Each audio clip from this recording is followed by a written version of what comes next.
Yang magandang tanghali sa ating mga ka-MUG at sa ating mga kabatas at syempre sa ating mga ka-UB at welcome sa panibago nating video reaction from your Lolo Mag.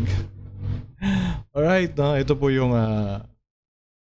yung time na sinabihan ni Rapi Tulfo na ang mga tagapaw ay bobo daw po.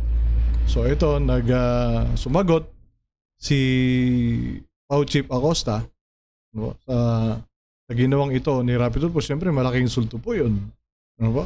Magiging abogado ba yung mga yan, mga bobo yan, diba? O ngayon, ito po ay 2 years ago. So gusto nating balikan natin kasi di ba yung nangyari kay PFC Canlog, sinabihan din na duwag, ano sinabi, insulto. Ganito rin pong ginagawa ni Rapi Tulfo sa Pau na pinapakinabangan ng kanyang programa. Okay? Pero bago po yan, intro po muna tayo.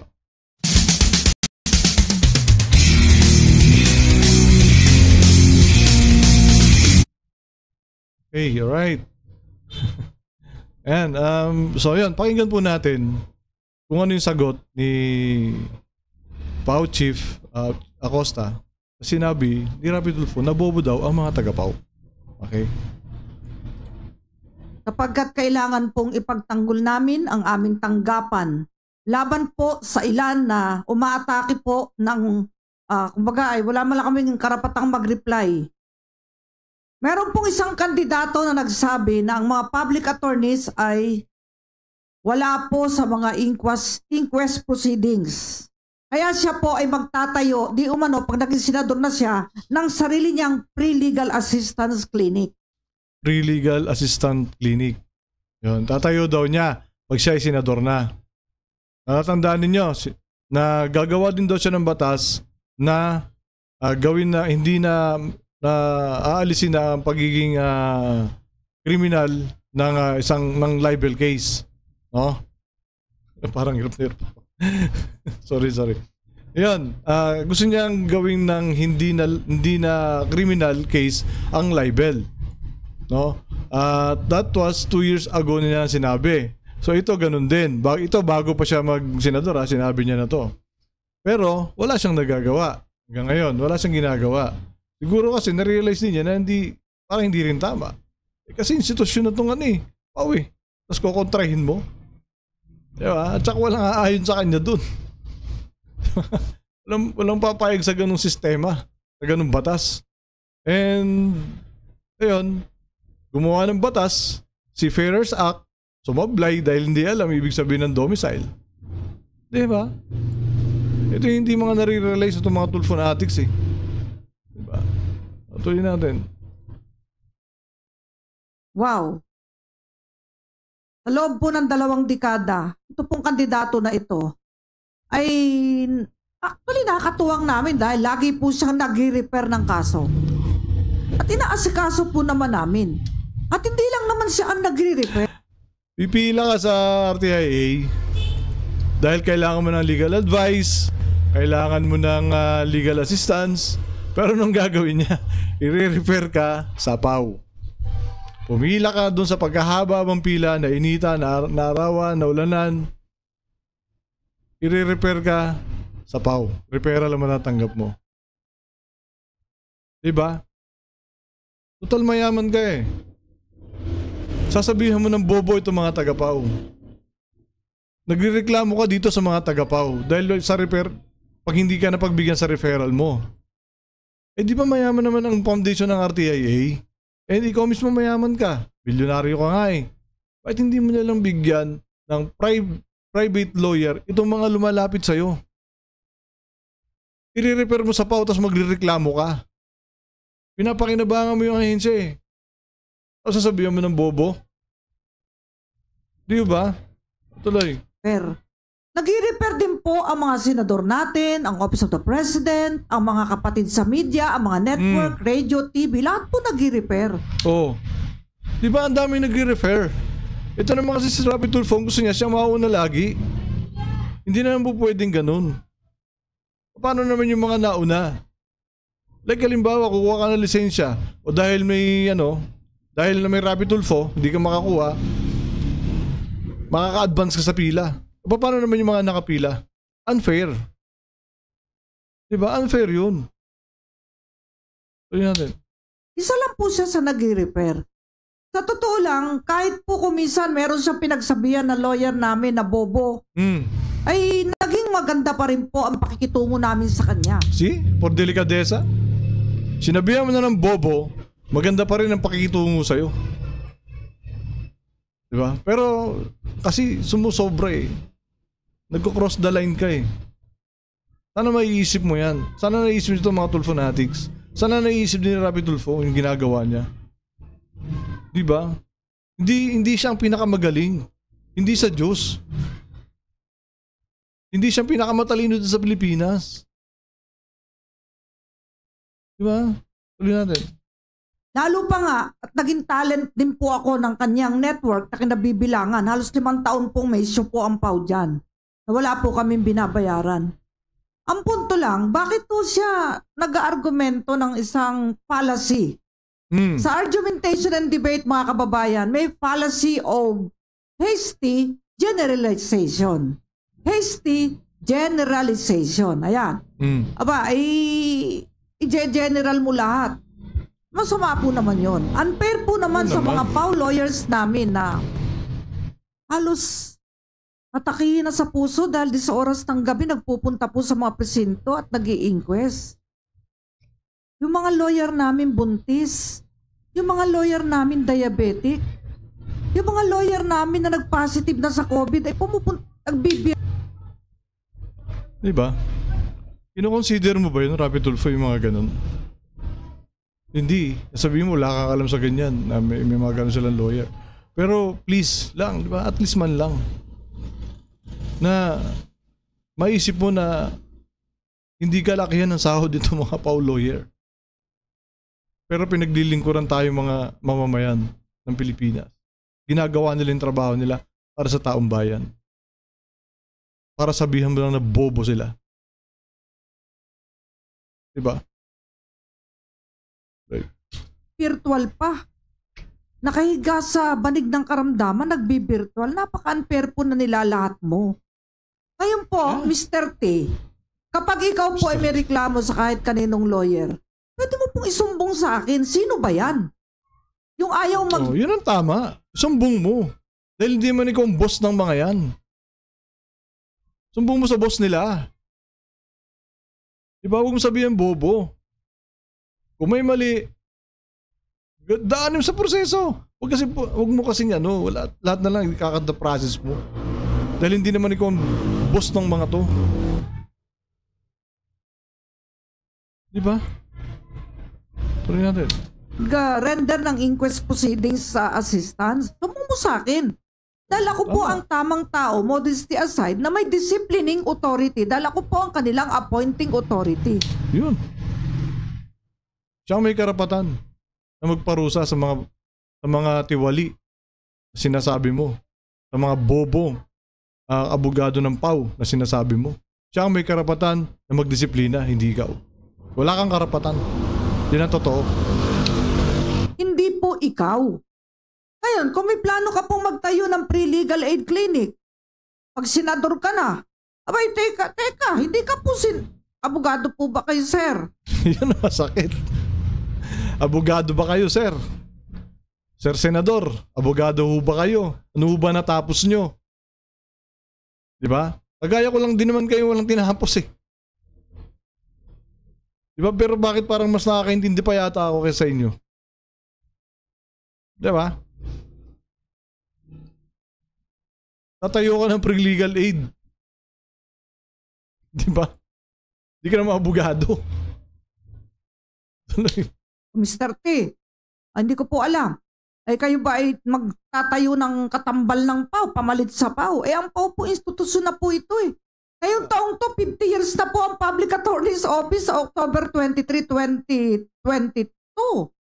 Panahon pa po ni President Marcos to, siya po nagtayo nito. Ito po yung Citizens Legal Assistance Office. Diba? Pangalanan nyo po, sino po ba yung problema nyo na PAW lawyer na hindi uma-attend ng custodial investigation? Oo nga naman, bakit hindi pinangalanan? Kung sino man yun, sinasabi niya. Diba? Para malaman ni Pao Chief, sino yung kanyang didisiplinahin? Kung totoo man yung sinasabi mo. Eh baka naman invento lang. Investigation and inquest proceedings. At kakasuhan ko po. Yeah. Para po sa kaalaman nyo, Mr. T, may Mr. T. 10 na pong abogado ang sinibak namin dito. After notice and hearing. May due process po kami dito. May due process. Rapi Tulfo, may due process. Tamo nagtatanggal siya ng abogado na hindi consistent sa trabaho niya. Nagtatanggal siya ng mga abogado na hindi ayos magtrabaho. Diba? O, sumbong mo. Sabihin mo sa kanya. Nakakarekta ka naman sa kanya ng tawag eh. O si ganto. Paki-ano nga to, paki-imbestigahan nga po na itong abogado nyo na to. Ganun, di ba? Action na naman eh, ina-action na naman niya eh.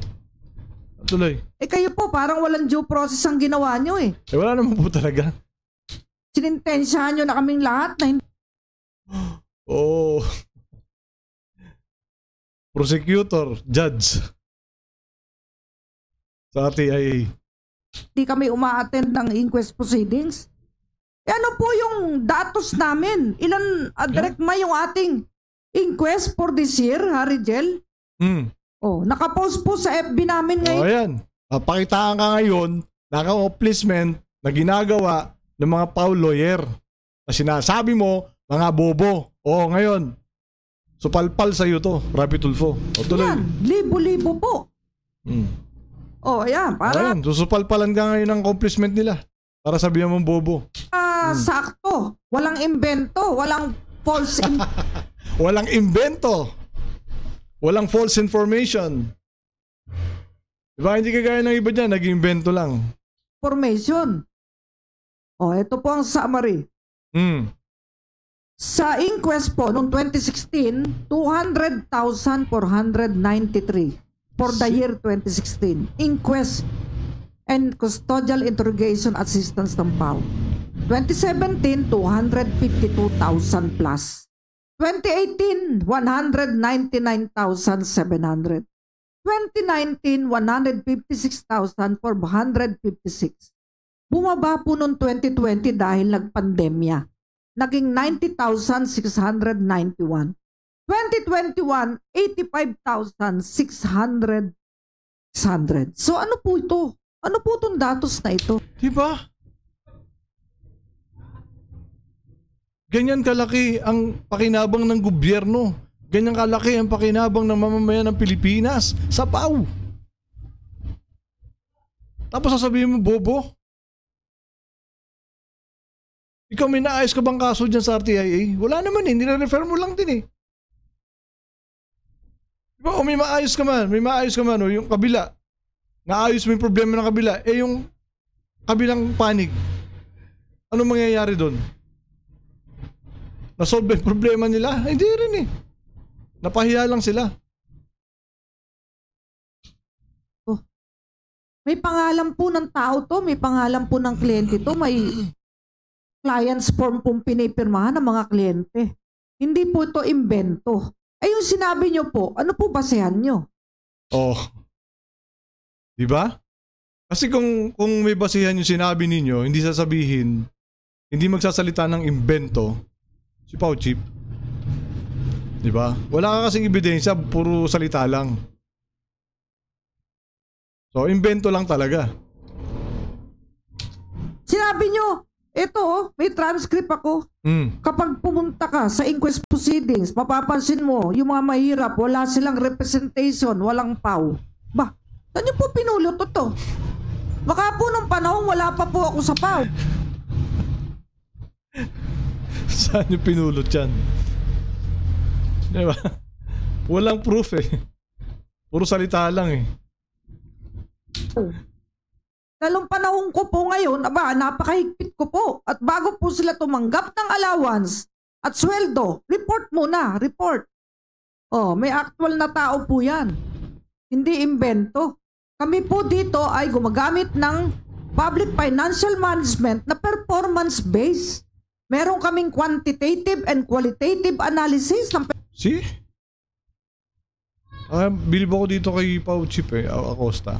Siya lang talaga yung Pau Chief na talagang parang nakilala ng gusto. 'Di ba? Kasi nga dahil sa ginawa niyang paghihigpit dito sa mga Pau lawyers niya. Kahit naman pag lumapit kayo sa Pau talaga dito, ina-entertain talaga eh. Kaya bilib po ako sa Pau. Saludo po ako sa mga taga Pau. Tuloy po. Performance ng bawat isa. Pati po ba naman sweldo ng mga lawyer ko sisilipin nyo? Sasabihin nyo malaki sweldo? Nangihinayang kayo? Ano pong gusto nyo sa mga Pau lawyer ko? Bumalik sa dati? Na ang barong ay kupas? Ang medyas ay butas? Yun po yun? At ang sikmura ay kumakalam dahil walang pambili ng pagkain merienda si Pau lawyer? At kapag nagugutom ang kliyente, pareho silang gutom? Ano pa ang gusto nyo? Sa totoo po, nasaktan kami lahat eh. Masakit naman talaga kasi no. Yung pakibila ng paggawa mo ng trabaho mo, na inaayos mo yung trabaho mo, sasabihan ka ng bobo dahil hindi ka lang napagbigyan. Hindi ka lang agad-agad napagbigyan. Samantalang ini-entertain naman lahat kahit sinabihan mo na ng bobo yung Pau lawyer eh. Ini-entertain ka pa rin. Diba? Dahil may pinag-aralan tong mga to eh. Pero sumobra na kasi. Sumusobra na. Kaya hindi na nakatiis si Pau Chief na magsalita. Diba? Grabe naman kasi. Sana maisip mong ginagawa mo, Rapidolfo. Hindi na ho tama. Hindi na ho tama. Totoo lang. Ang laki ng ahensyang ito, nationwide, atakihin nyo publicly. Sa isang istasyon na alam ko yung may isang may-ari dyan. Yun na masakit eh, publicly. Diba? On air mo pa sasabihan ng ganyan eh. Bakit? Diba? Gawaan niya ng walang pinag-aralan, hindi ng walang GMRC. Sa kabila ng pagtulong nila sa programa mo, pagsuporta nila sa programa mo, sasabihan mo pa ng bobo. Di ba po? Grabe naman. Boss ko rin at sumuporta sa Pau sa mga mediation program namin.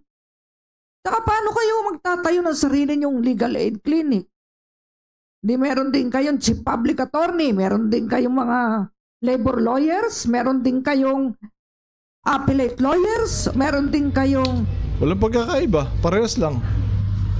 E paano kung ganun din ang sasabihan din niya ng bobo? Yung yung sarili niyang tinayo, if ever. Sabihin natin hindi naman perfect lahat ng mga lawyer. So pag may nagkamali, sabihan mo rin ng bobo agad. Yung tinayo mo na legal aid service, di ba?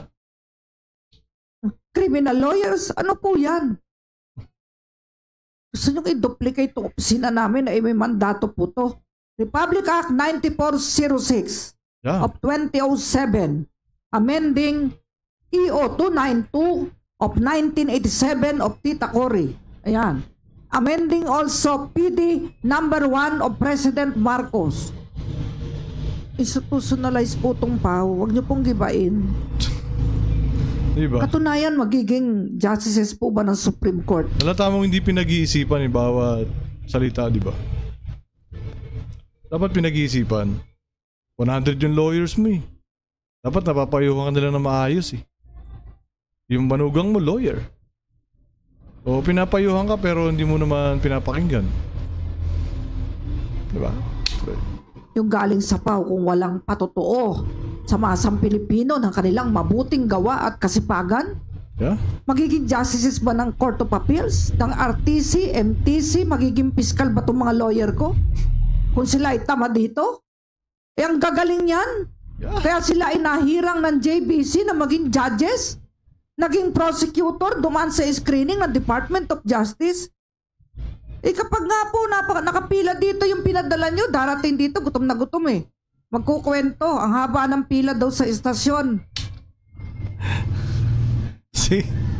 Yung mga nakapila daw sa TIA, pag pumunta ng Pau, gutom na gutom.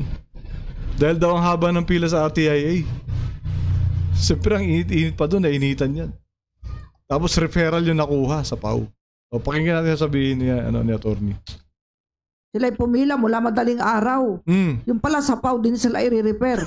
Kaya sabi ng mga PAW lawyers namin, dumiretso na po kayo dito kasi kahit naman po wala kayong sulat nadala galing sa kanino man, ay aasikasuhin po. O, alam nyo na. Mga tool fanatics. Ha?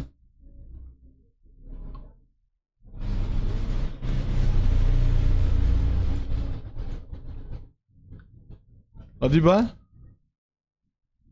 Kahit na wala kayong referral galing RTIA, pwede kayong pumunta na po. Which is naman talagang tama. Papakahirap kayong pumila ron. Pwede naman kayong pumunta na po kahit wala kayong referral. O kasi ano ba kasi ang gusto nyo? Bakit kailangan nyo pumunta pa ng RTIA? Halimbawa, kailangan nyo na abogado na libre. Dahil may kasamang ayuda? Yun ba yun?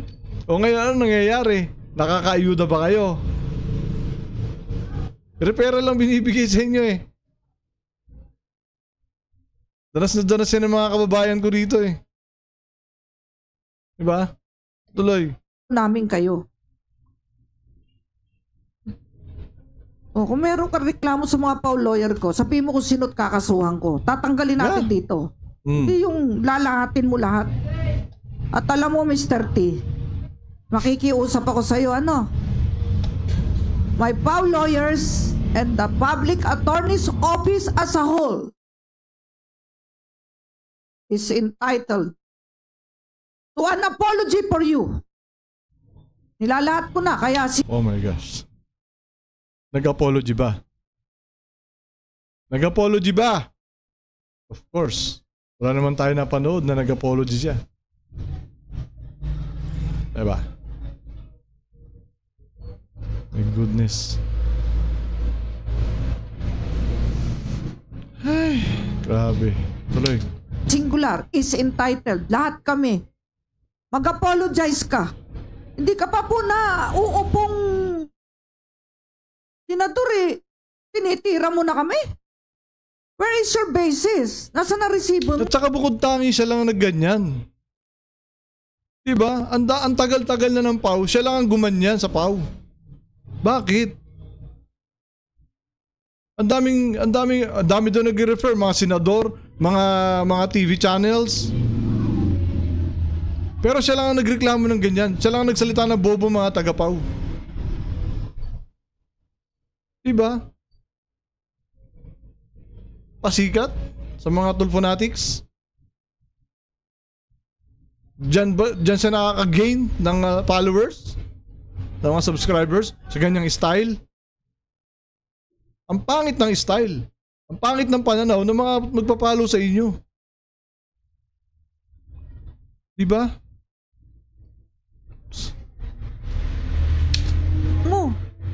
Nasa na ebidensya mo? Sinong kliyente pinabayaan ng PAW? Imagine pandemya. Ilan ang nasilbihan ng PAW? 2020, 90,691. Sa inquest pa lang yan, ha? 2021, 85,533. Ano to? Oh. Wala kaming ginagawa. Huwag na po natin gamitin ang PAW. Mr. T, please spare PAW from politics. Kung gusto mo, ako na lang tirahin mo. Ako na lang. Pagkatao ko. O ako na lang. Huwag na yung mga tao ko. Bait-bait namin sa'yo. Sinusuportahan namin programa mo. Para diba? hindi... Grabe. Bait-bait nga naman. Ang bait-bait nga naman eh. Suportado yung programa eh. Sa kabila ng pakinabang mo. Sino ba kumikita? Halimbawa, yung ano mo, yung lumapit sa'yo sa RTIA, ni-refer mo sa PAW. Na in-on-air mo yung tao. Pero dito mo pa rin ni-refer. Sino kumita? Di ba ikaw? Sa views mo? Yung PAW kumita ba sa'yo? Hindi. Kasi hindi naman sila tatanggap talaga ng bayad dahil may sahod naman sila. Tapos sasabihin mo pa ng bobo? Na may mga tamad? Tapos wala ka namang ebidensya dun sa mga claims mo? Invento lang? Diba? Di ka mapahiya sa mga pumunta at pumila dyan. Priority namin. Diba? O kahit may kasabay na galing sa DOJ, galing sa Office of the President, Office sa Senate, Congress, sa media, ikaw inuuna. O, diba? Huwag mo lang kami pagsabihan, bobo. Bobo, tamad. Ako na lang tirahin mo. Huwag na yung mga tao ko. Kapagkat kailangan po. So yun o, mga MUG, mga kabatas, mga ka-UB. So, nilabas ko lang ulit to kasi, diba? Ganito rin kasi halos ginawa niya kay kay Pepsi Canlog eh. At sa iba pang mga departamento natin.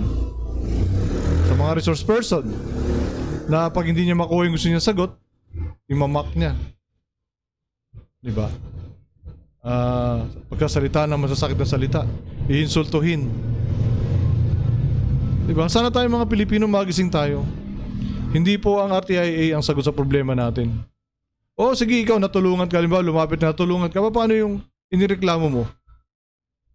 Maayos pa kaya ang buhay nila ng mga nireklamo mo? Sana isip-isip din po tayo, gamit-gamit po ng utak. Ano po? At syempre po natin kakalimutan na minsan lang po tayo mabubuhay sa mundo. Gamitin po natin sa tama at sa mabuti. Maraming salamat. Saludo po ako sa PAW.